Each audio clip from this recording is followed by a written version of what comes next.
Hello everyone. Today I will be analyzing the IPO of EPEC Durable Limited from the perspective of an investment banker.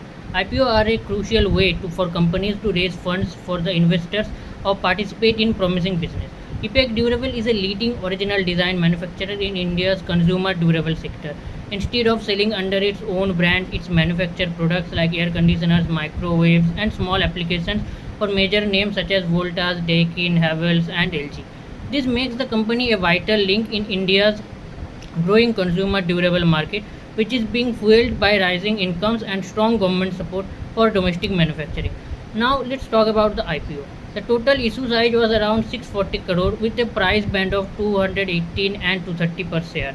Out of this, 400 crore was a fresh issue meant for the capacity expansion and debt repayment, while the rest 240 crore was a offer for sale by existing investors.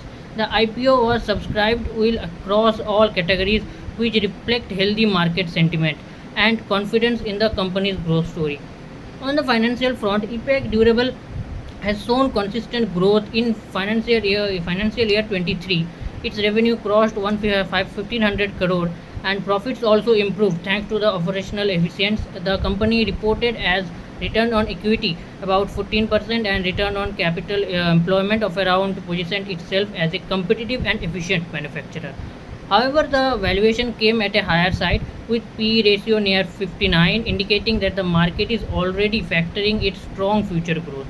Looking at sentiment analysis, analyst report, news article, and investor discussions were largely positive. Most people highlighted IPEC's strong client base and its role in the Make in India's initiative. Of course, some concerns were raised about the margin pressure in this competitive sector, but overall, investors' sentiment leaned optimistic. From the advisory standpoint, our takeaway is clear.